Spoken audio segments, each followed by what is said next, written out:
Sounds Hi, good. this is Janice Perkins with Capacity, and I'm joined today by the handsome Cooper Hanning and Caleb Klein from Tapestry Financial Planning. How are you folks this morning? Doing great. Yeah, doing wonderful. Your happy, smiling faces. I know Cooper and Caleb. I am one of their clients and friend as well. We know each other for a couple years. We will try not to digress into giggles or belly laughter. I'm not sure. Sometimes Cooper and I can get into some sarcastic war. Be nice. Just be nice. You're diving into the financial business. Nothing's guaranteed. Nothing's guaranteed. That's right. I mean, it's about you today, Cooper. I'm glad you were ready to start. Yeah. Yeah, exactly. Yes. Sorry. Okay, let's get going. Well, I want to ask you. Very important. I'm very busy and important. That's right. TikTok. Yeah. Text in the mail. Okay. So I want to ask you guys on a personal note. On the bright side, as you have young families at home, this whole new, I'm so glad I don't have elementary school kids and young kids in the middle of all this. You can't even go to the zoo. What's going on?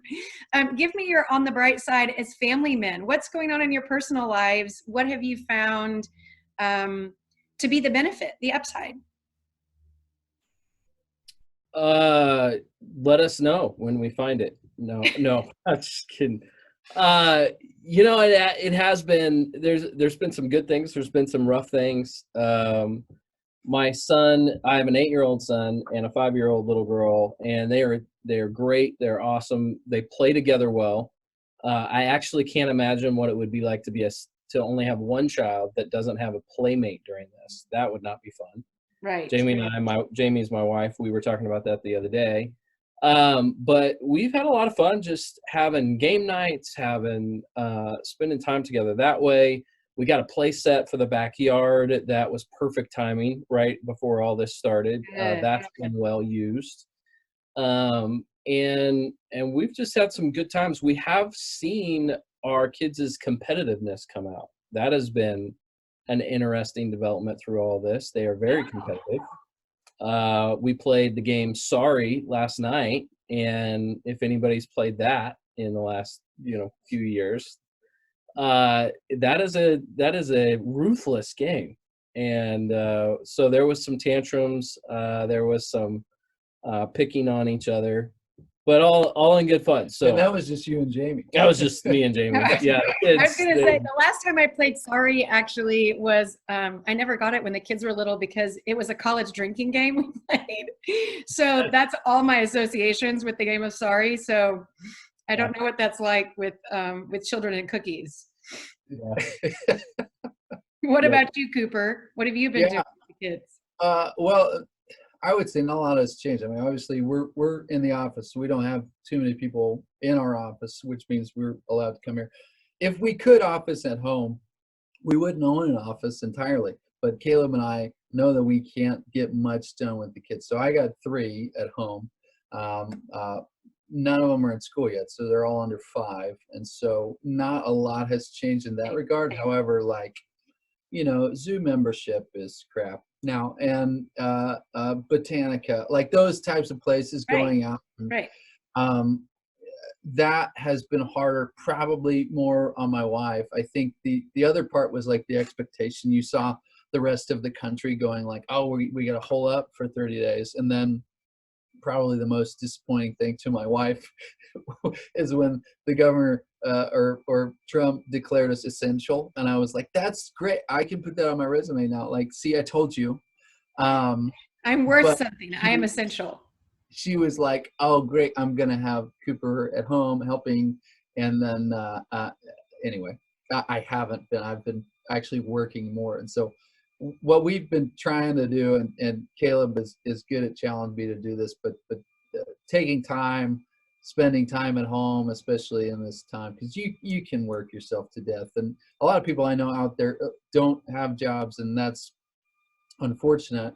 But they may be hustling and trying to make money here and there.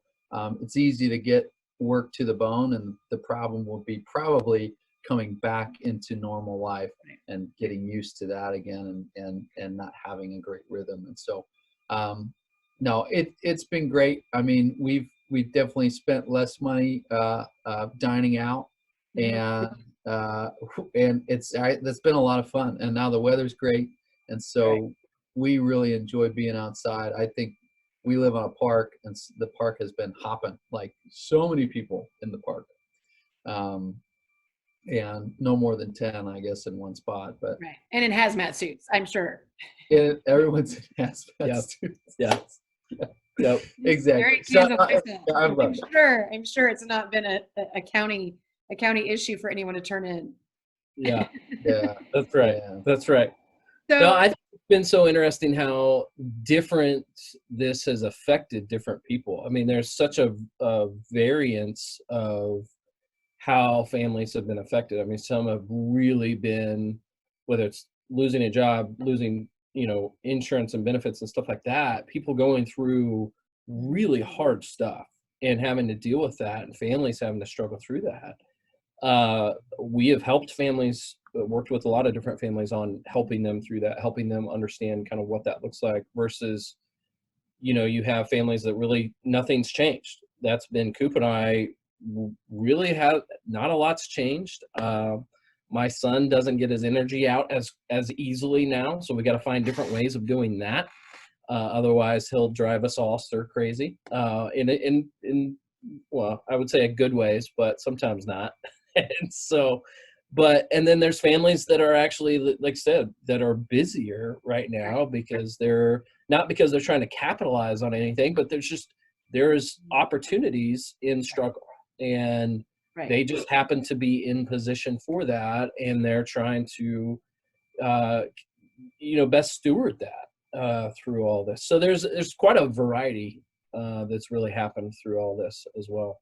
Well, I want you to expand upon that too, because we were talking before, it's one of the things that you guys do on a daily basis. One is you help unlock people's potential and see new direction where they didn't see it before and find opportunity. But you also help people work through trials and traumas, death of a parent, a legacy business transition, estates, trusts. There are all kinds of things that happen to us financially that are similar as an individual family, like you're saying right now. But this is global, so it's different from the perspective of the scale. But this is something that you handle with people all the time. So give people that wisdom and advice who don't have a financial advisor. We've talked about this. Why do you need one? I don't know if I need one until I know I need one, or until someone tells me I need one. Why is it that would help someone through this environment right now, like navigating the swamp? Yeah. Yeah, I'd say, well, if you're looking for us to pitch why we do what we do, I guess a good example would be, I had a client come in last week with his wife.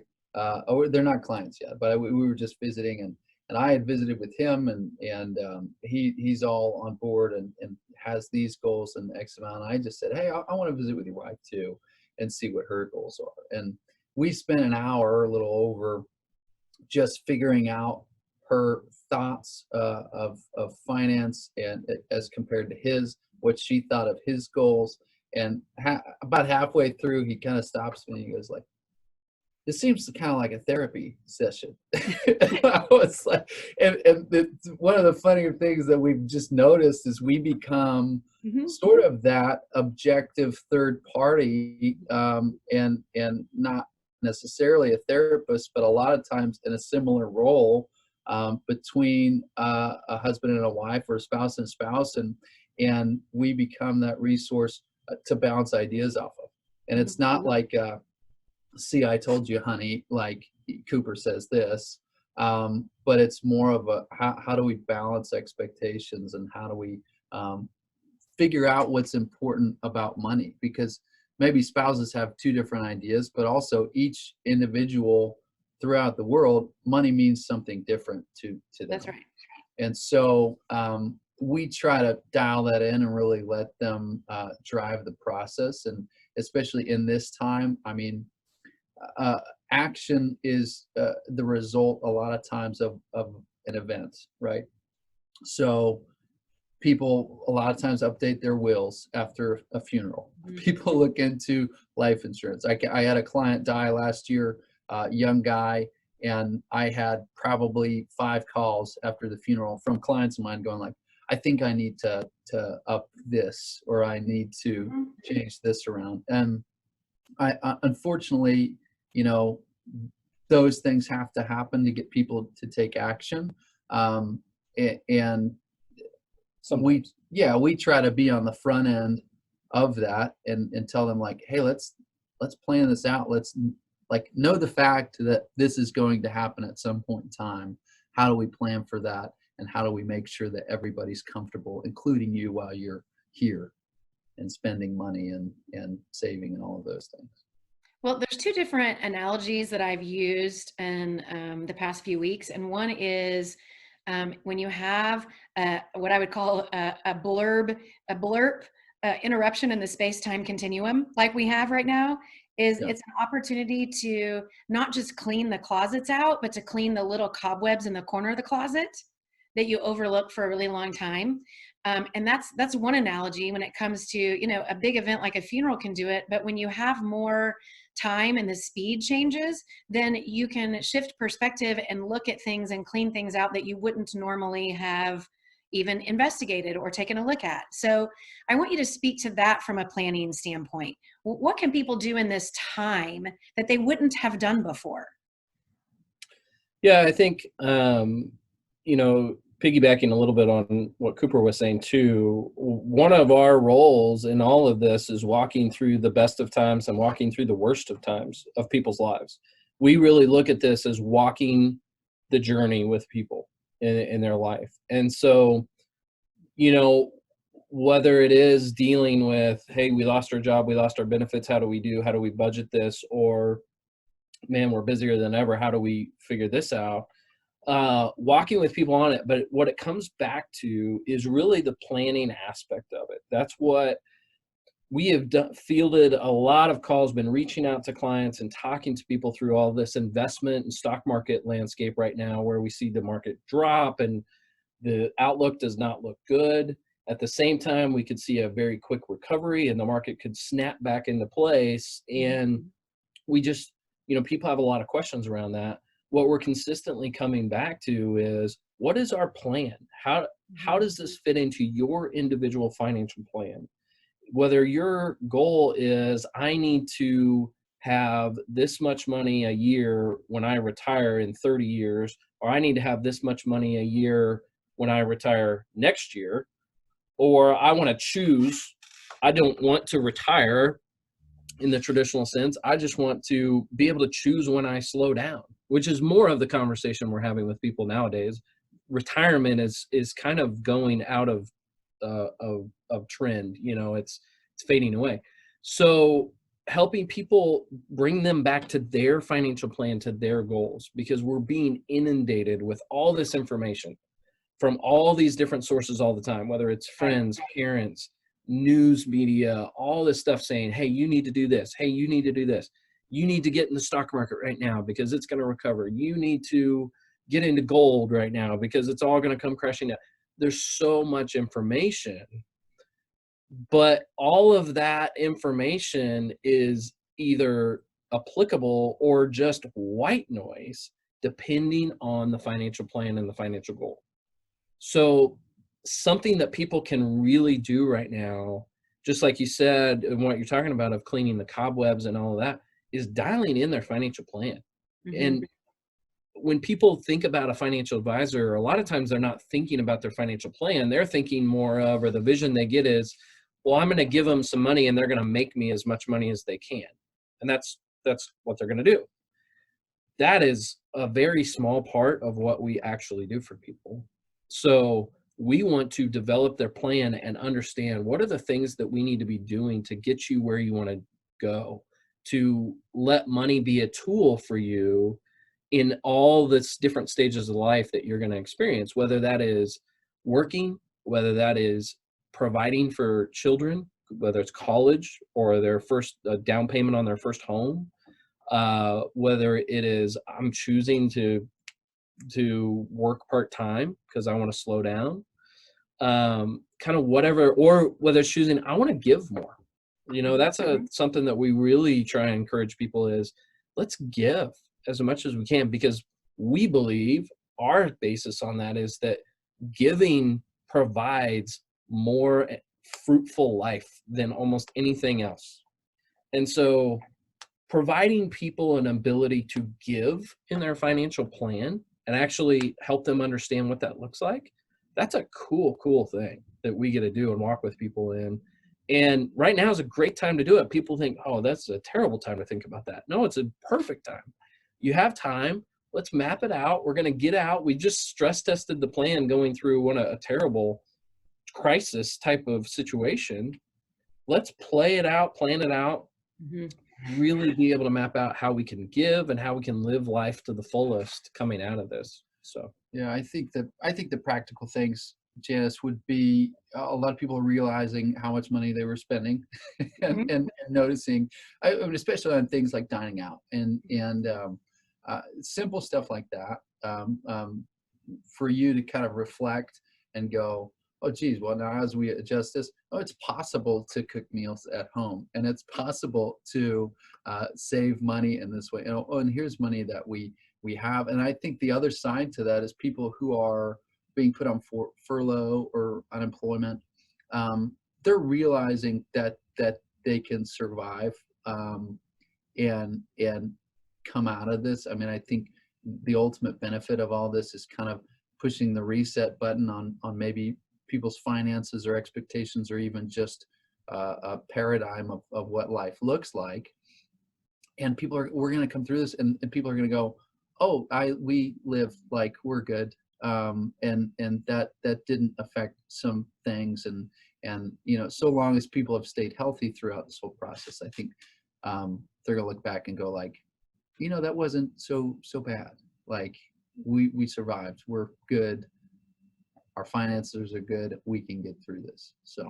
No, I would agree with you. And I think it's in as much as we crave some of our old normal, that we also should keep some of the good habits that come out of this, that were created, the new opportunities and new perspectives. And I want you to continue talking about what you did earlier, Cooper, when you were talking about, and part of the planning is our definition of money. Someone had asked me a long time ago in regard to what you mentioned too, Caleb, about, quote unquote retirement, and what is your goal? And is it because you want to have money for adventure? Is it because you want to have time to volunteer? Is it because you want to have money to give? There's so many different facets of how we define longevity or quality of life. And the way we're raised defines that thing about money. Is it negative? Is it positive? Is it a crux? Is it a necessary evil? And all of those things, when you add it into the crucible or the melting pot of a marriage or a relationship or family dynamic, it can be volatile. It can be a catalyst for other things that are good and bad. And that's part of why you do that counseling thing, that it's really identifying what that looks like. It's visualizing. Yeah, certainly. I think the reason we bring that up is just because people's view of money has been nurtured in such a way. Even saving for education is very generational. If your parents saved for you, you're probably going to save for your kids. If they didn't save for your education, you probably won't. That's my case. I mean, my dad didn't save for my education. I haven't really put anything away for my kids because they're going to, we'll see how that looks. And which I think is interesting for financial advisors too. My father's also a financial advisor. But you look at people's overall worldview of what money means to them, and we bring it back to kind of the four simple things you can do with money, right? You can spend it. Now sometimes you have to spend it, right? But if you have free cash flow, you can spend the rest of it, right? You can save it ultimately, but what are you saving for? And you alluded to retirement, right? What's retirement look like? When is that? And what amount do you need? Like that saving right now for retirement, you're sacrificing what you could be spending or giving right now. And so that brings us up to giving, right? So you can give it all, you can save it all, you can defer, you can save more for retirement and give more in retirement if you want to. But giving is the third thing, and then leave it behind. Because we know we can't take it with us, right? I mean, it's just not like we can't do anything about that. So how do we effectively accomplish those four things in the way that fits our paradigm or our client's paradigm? I feel differently about money than Caleb does, and then my clients do. And so I'm not going to push any sort of agenda. If I have a client that comes to me and they say, I want to spend every dime before I die. I don't care, what my kids get, or I want to live it up right now. That's fine. How do we make that fit, and how do we do that in the best way and most efficient way possible? That's really our goal. I just want to repeat the obvious thing that you stated is that you don't think like Caleb. Really? Yeah, that's right. You don't think like a lot of people. No, people don't go, oh yeah, Cooper and It's Caleb. a unicorn kind of thing. Yeah, they're the same. No, we think differently. There's a reason we work well together, and it's because he's a little bit more stable, and I'm the creative one. I'm the creative life force. You're the stick of dynamite. Okay. Loose cannon, whatever you want to call it. Okay. Not for everyone. Nice. No, it's a compliment to how you both work together. Absolutely. So I want you to give me your both one sentence summary of what's the best thing someone can do to steward this season right now. Man, good question. Yeah. Let us think. I mean, I think now, me, I'm going to struggle to one sentence. That's a bit restrictive. Janice, come on. I'm going to count your words. Better than Ready? this. Sorry, gone too Come long. on. That was the sentence. That was my sentence. I didn't say anything. This is a terrible way to close. This is a terrible way to close. Well, you didn't give me a chance to answer the last question, so now I've got jumbled you wasted thoughts. all your time with the prior one. You wasted it. Okay. We worked together well. We really did. The stick of dynamite threw everything off. It did. Yeah. I would say to give you a little bit more time. Thank you. So nice. I would say focus on the priorities, and that not financial. So I think people are realizing what's important to them right now, whether it's their health or their spending time with their family or connecting with others. I think people are realizing this Zoom thing, as much as we're on it, I hate this. I want to see you, Janice. I want to be in the same room with you.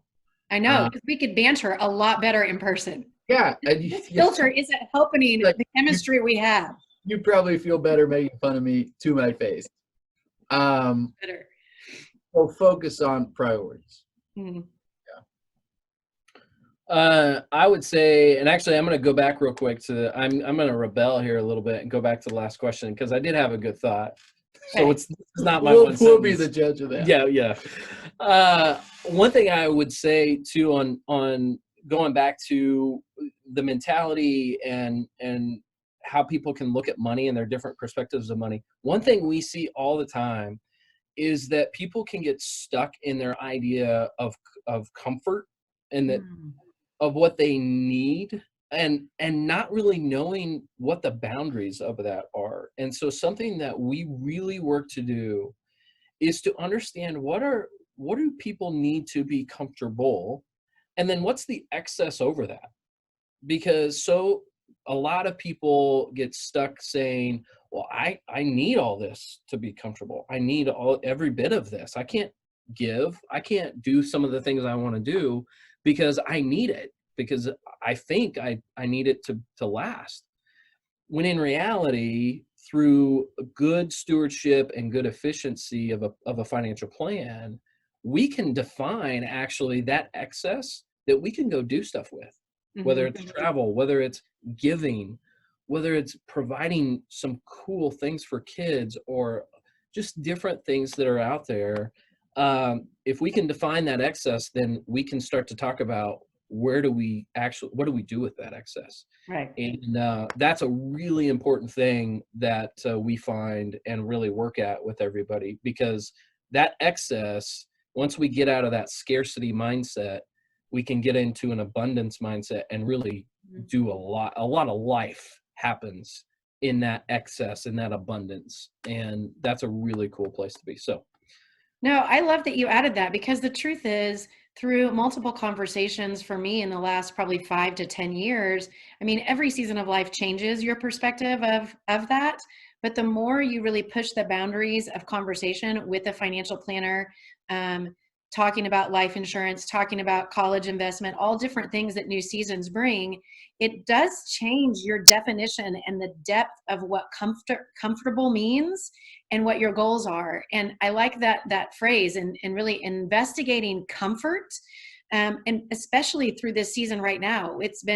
The curtain has been pulled open for a lot of us of what we thought was comfortable, and sitting in uncomfortable on a Zoom meeting. This, I'm not really that uncomfortable, but having to realize we can get along without, or what we were holding on really tightly to was released on purpose. And that's a good thing.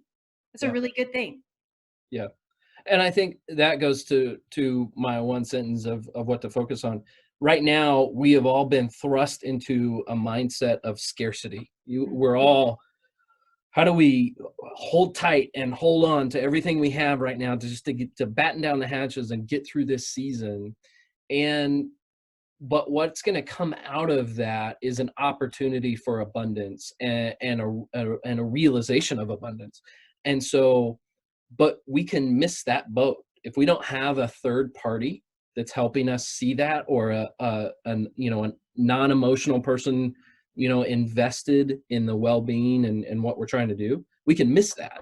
So I think that's something who is that for you during this time? Who's going to help you through scarcity and getting through scarcity, but then who's going to help you through abundance and really getting all the life you can out of that? I think that's a key question that people can be asking right now, and starting to identify and starting to get the right people in place to do that. Well, and I want to add to that. I was just talking to another client before our call, and we were talking about this season for their organization, and I was encouraging him to think about it in more in the terms of being in the pits in a race versus being on the sidelines with a flat tire. Like, you're not out. You don't have to think about this in terms of scarcity, but in every season of abundance, there's a pause, and it's almost like it helps the ground regenerate, like a farmer letting the field rest. So having a period to steward time differently doesn't have to mean we're without. It means we can just reassess what we have and what we're with, instead of without. It's really just a focus thing from the inside out. And that's something I think, if we travel through this season with that focus on what we have, not what we don't have, it enables us to come out of the season better. Mm-hmm. Yeah. What was your one sentence? He never had a one sentence. Yeah. It was like there was no hope. There was you. no hope, Janice. I knew when you said in one sentence, and I was going to try, but I needed to explain it. And I knew this guy, there was no way. There's a lot of commas. It's good with words, a lot of comments. Your English teacher would be proud. So absolutely. I want you both to leave me with your personal on the bright side. What is the one thing that is different for you now than it was a month and a half ago? That's a good thing. 3 words or less. I'm just kidding. I'm not agreeing to this again. Bears beats Battlestar Galactica. No, that's an Office reference. Yeah, I would say I really was thinking about 3 words there just for a second. I know you resolved it, but honestly, being outside with my kids has been like the best thing. And I don't know if that's a quarantine or COVID thing. It's just like I was ready for winter to be done, and so I think right now it's just the perfect season to kind of wrap up the quarantine while the weather is amazing, and I think that's been really refreshing for me and helpful. But I think for me, it's new opportunities. I'm a big believer that new opportunities exist in struggle, and there are a ton of them out there right now. It's just who is going to be creative enough and positioned well enough to take advantage. And we're just going to see it. There's going to be changes in all sorts of areas, and I think it's really cool. It's really exciting because there is a lot of cool things ahead, and we're going to see some cool things come out of it, some cool inventions. Quick example of this, the game Candyland, I did not know this, the game Candyland was invented during what was it? One of the pandemics of the past. And I don't know about anybody else, but that's where it came from. It was invented by I believe a teenager in the hospital for the other kids around him to play. And so cool things like that Candyland was a staple of my upbringing. I played it and all that. Remember it. I play it with my kids now. What is going to be invented that came out of this? You know, what opportunities, what things that become staples of our lives start today, start in the last month or the next month here, or start in 2020. So that's fantastic. I'm gonna give you a confession. My kids and I did play a lot of Candyland. I got rid of the Chutes and Ladders game because you can't manipulate it to get the game to end. Yes. But you know, Candyland, I will admit freely that I manipulated every single time we played, so that nobody had to go back to the gingerbread guy at the beginning. Oh, you got the ice cream cone again? That's awesome. So the game could end. But Chutes and Ladders, I couldn't handle the fact that I couldn't manipulate its time frame. So I got rid of it. Yes. Yeah. Wow. Yeah. Wow, Jenna. I know. It tells you a lot about me. That's real parenting right there. It is. Real parenting. I'm glad we sandwiched that in between the beginning sorry game that was a drinking game. So I'm glad this is a family show. And closing with game. Yep, absolutely. It's fantastic. So Tapestry Financial Planning, people can find you online. I hope. Yep. Yes. We're working on a website right now, but we're on Facebook. We're on Facebook, we're on LinkedIn, and we are working on a website that we want to launch here in the next month and a half. But yeah, Facebook and LinkedIn, we are very present on those and posting daily. So, Tapestry Planning. Tapestry Planning. Wichita, Kansas. Cooper Hanning and Caleb Klein, thank you for joining me this morning. Wonderful to see you. I can't wait to harass you in public. In person. Vice versa. We would love it too. Right. Okay, thanks.